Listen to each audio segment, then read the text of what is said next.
Hey, how's it going, everybody, and welcome back into the SFS channel. My name's Gavin, and today I've got some fantasy football week 3 lineup advice with 5 must-start running backs. Whether it's the situation, the matchup, something factored in here is giving these players a boosted and elevated ceiling, which I think can turn into some pretty nice lineup production and give you the edge in your fantasy matchups this week. So, if you're new around here, drop down, click that subscribe button, and give today's video a like. We just passed the 2,000 subscriber marker, but we'd love to keep growing this community and reaching as many fantasy players out there and helping them win those leagues this season. So, without further ado, thank you all for tuning in today. Let's hit that intro and jump straight in to our first player.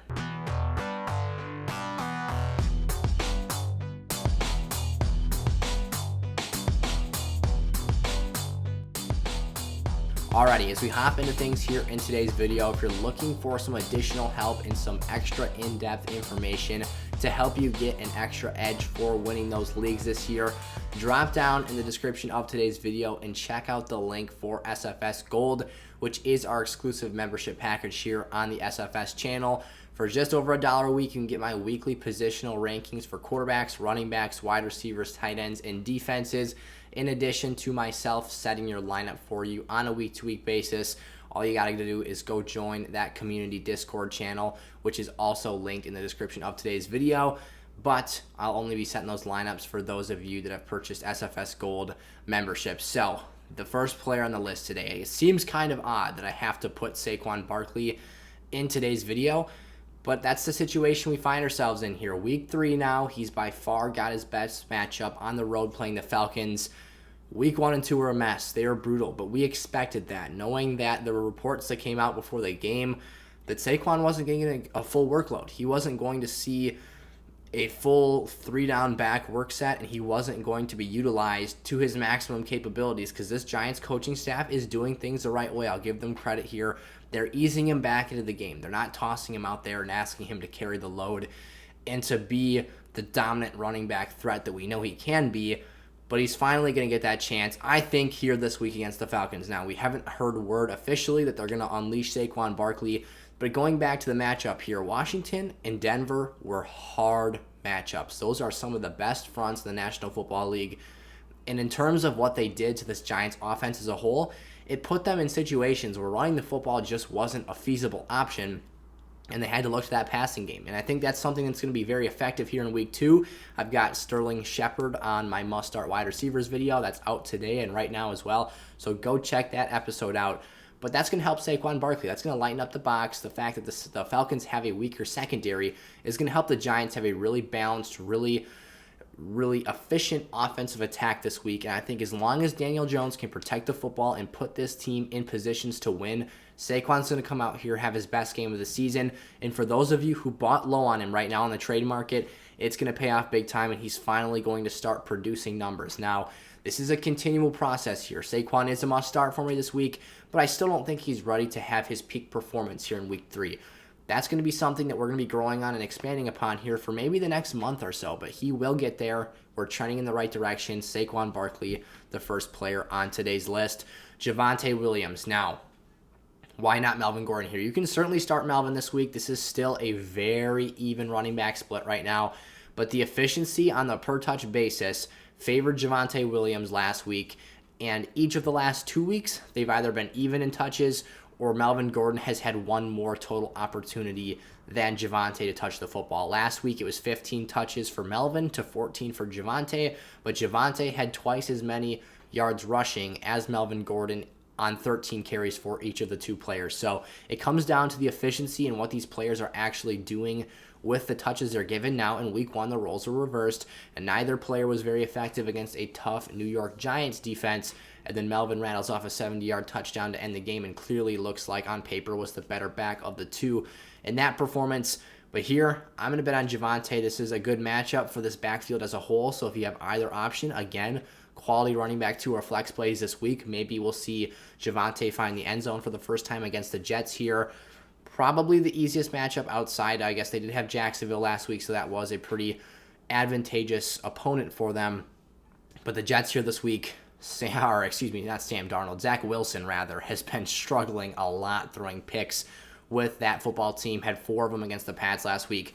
This Denver Broncos defense is not going to be much easier. Now, maybe they don't have a defensive and schematic mastermind like Bill Belichick, but their head coach, Vic Fangio, is still a defensive mind, and he's still a very capable defensive play caller. So they're not going to make life easy for Zach Wilson. There's going to be turnovers. I expect the Broncos to start out 3-0 this season with a victory over the Jets. That means run the ball out late. That means winding that clock down, playing physical football, winning this thing with the ground game, and protecting that lead. Tyson Williams, Baltimore at Detroit. We're seeing Aaron Jones carve up the Detroit Lions on Monday Night Football. And this Lions defense, the last 2 seasons, has not been good at stopping the run. Tyson, I'll give him this. If you want to start Latavius Murray, that's another option as well. But this is a committee-style system. Now, Tyson Williams is the team's lead back and starting player, but he's not going to be in there as a 3-down player. He's not going to be out there catching passes and being utilized as a workhorse running back. But what he can do is be uber efficient in the touches he gets. He has been very impressive. He has had a couple blunders. He had a fumble on an option play week 1 against the Las Vegas Raiders, and then he had another play on the goal line where he should have had touchdown in week 2 against the Chiefs. Ball gets punched up, popped up in the air, and Devin Duvernay catches it for a touchdown fumble recovery, but it looked like a reception. But again, ball punched out, pops up in the air, Duvernay hauls it in and scores. So he left points hanging there on the table. But again, this matchup is going to allow Tyson Williams, that is, to come out here, produce good numbers. This Ravens rushing attack is brutal. I mean, they have so many players. It's just a revolving door. It doesn't matter who's back there. They're going to find success.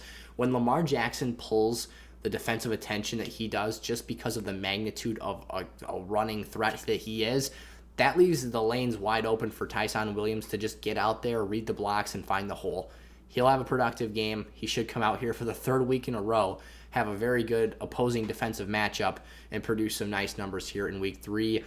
Chase Edmonds. Now, this is a nice matchup. What it's going to come down to here is how he's utilized. Chase Edmonds is the passing downs receiver for this team, and he's the change of pace back. Now, James Conner's coming in for the short yardage situations to play those power rushing downs when you're just trying to run someone over for a few yards. But if they can get Chase Edmonds used properly this week, he can get out there in space and make some plays. He's been very dynamic in weeks 1 and 2. Has not scored a touchdown yet this season, and that's something I didn't project to be an integral part of his fantasy evaluation and situation this year. But against the Jags, again, who are a very... This is a matchup. The Jags have struggled this year, let's just put it that way. Their offensive line is atrocious, and that is making Trevor Lawrence have a living hell for himself. You see the sacks he's taking, the pressure he takes. He was under 50% completion last week because of how immediate the pressure is. He's got to get rid of that football. He's making bad choices because he doesn't have the time to make the right throws and the right reads. Arizona's got a pair of pass rushers, J.J. Watt, Chandler Jones. Chandler had 5 sacks in week 1. They're going to come out here and get after the quarterback. This might mean Arizona runs up the score, and they might have the luxury of winding the clock down late and handing the ball, and maybe Chase Edmonds sees more volume than even anticipated or expected. So Chase should come out here this week. The damage, again, if this game is close and the game is going according to how a normal game would be expected to in the National Football League, that being a closely and tightly contested matchup through 4 quarters, you're going to hope that he sees a lot of his action as a receiver. But if that game gets down in the 4th quarter, the Cardinals are probably up by, who knows, maybe 2 scores, because that defense is going to get after Lawrence, probably turn the football over and bring him down for sacks and have a lot of punts here. The Cardinals might be winding this thing down late, giving those running backs, James Conner and Chase Edmonds, extra opportunities, and that could net some nice production for him. And then lastly here, another name that I think that is kind of unusual to see on a must-start running backs list, but I got to put Jonathan Taylor on here. Hasn't had a 100-yard rushing game yet in the first 2 weeks of the season, and something that was a little nerve-wracking for some people was how much Marlon Mack was on the field in week 1. But the encouraging thing for me is that Jonathan Taylor led the league in rushing attempts inside the 10-yard line. Aaron Donald just blew up the play every single time they handed the ball to him on the goal line here. He hasn't scored a touchdown yet this year. That should change. The Tennessee Titans are a very advantageous defensive matchup for any running game. JT's a workhorse. He's going to get back to those touches. Indianapolis, they might be without Carson Wentz. He's got 2 sprained ankles here, so they are going to be uber dependent on the run game if Jacob Eason's in there. That's going to be more touches for this entire running back committee as a whole. I don't know if it's necessarily quite to the point where we classify it as a true committee style offense, but there are multiple players getting utilized and worked into this offense. Nyheim Hines as a pass catcher and Marlon Mack as the true second running option. JT is going to get back on track here. He might have his first 100-yard game of the season in the rushing department this week, and I think he finds the end zone as well here. We saw Chris Carson feast this week. We saw Chase Edmonds have a productive game in week 1, again, as a pass catcher and a receiver dual threat, or excuse me, as a rusher and pass catching dual threat. JT will be just fine this week. Don't worry about him. He'll get back on track against the Titans. Alrighty, those were 5 must-start running backs for Week 3 fantasy football action. If you've got any questions, need help with your lineups, whatever the case might be, I've got you covered. I'm happy to give you advice down in the comment section below, or if you go check out SFS Gold, again, I will set your lineup for you, and you will get access to those weekly rankings, which will be based off of matchup, health, and all the other factors that come into consideration and play into those weekly situations. So thank you all so much for watching. Again, if you've got questions, drop those in the comment section below, and I'll see you guys next time. Peace out.